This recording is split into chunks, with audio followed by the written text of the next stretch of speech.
Salut à tous, aujourd'hui une vidéo sur l'entretien du sol, le dernier désherbage mécanique de la saison.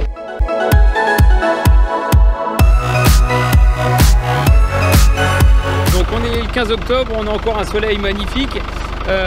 Donc là on passe le dernier labour, donc à plusieurs objectifs. Le premier c'est déjà de structurer un petit peu le sol pour qu'il puisse passer l'hiver et qu'il puisse hiverner. Qu'on ait un sol qui se reprenne facilement pour le premier labour du mois de février ou du mois de mars. Ensuite, le second objectif, c'est le désherbage mécanique, comme je viens de le dire. On a là par exemple des amarantes qui sont ici et qui nous gênent pour le futur travail de la vigne, puisque ça c'est une plante qui a tendance à monter et à grimper assez haut. Donc la lame sur le tracteur va venir découper tout simplement, va descendre à 2-3 cm de profondeur et couper celle-ci. Et puis le dernier objectif de ce labour, c'est de remettre la terre à sa place. Alors je m'explique, en fait avec les lames intercept, on a une petite tendance à remettre en fait la terre au milieu du rang. Vous le voyez, ça fait de chaque côté du rang, donc sous le rang, ça fait une petite rigole et la terre est plus basse sous le rang. Finalement, on peut voir sur les deux côtés, sous le rang, elle est plus basse sous le rang par rapport au milieu. En fait, le pivotement des lames intercept a tendance à ramener la terre au milieu.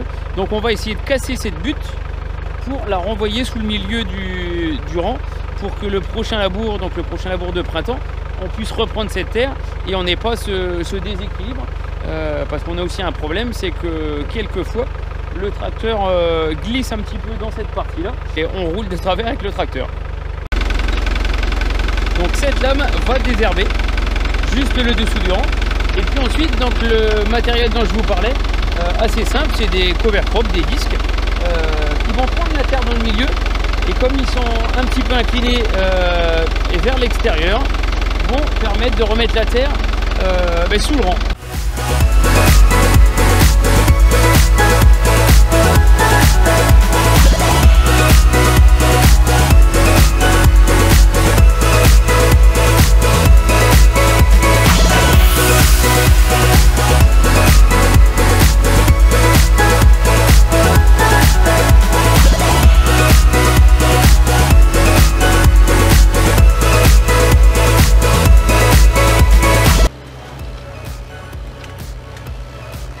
Donc voici le résultat.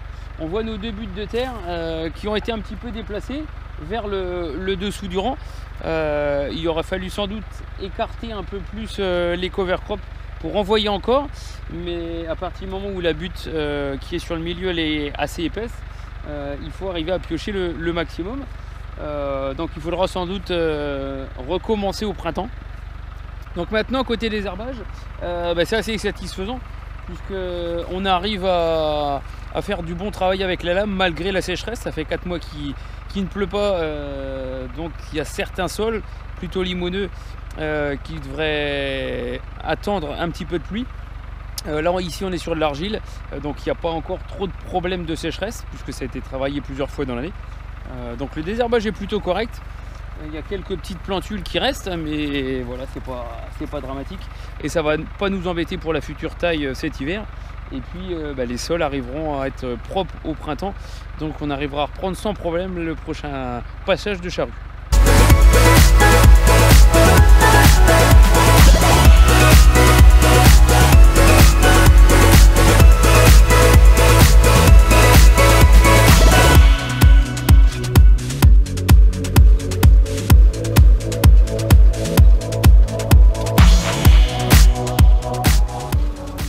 Donc voilà, je vais continuer. Le désherbage est assez efficace. Le déplacement de terre est pas trop mal puisqu'on avait quand même une épaisseur assez importante dans le milieu. Donc je suis assez satisfait. Je vous donne rendez-vous une prochaine vidéo. N'hésitez pas à liker ou à vous abonner à notre chaîne YouTube. Et puis posez vos questions si vous le souhaitez. On est là pour y répondre aussi. Il n'y a aucun problème. Je vous dis à bientôt. Salut!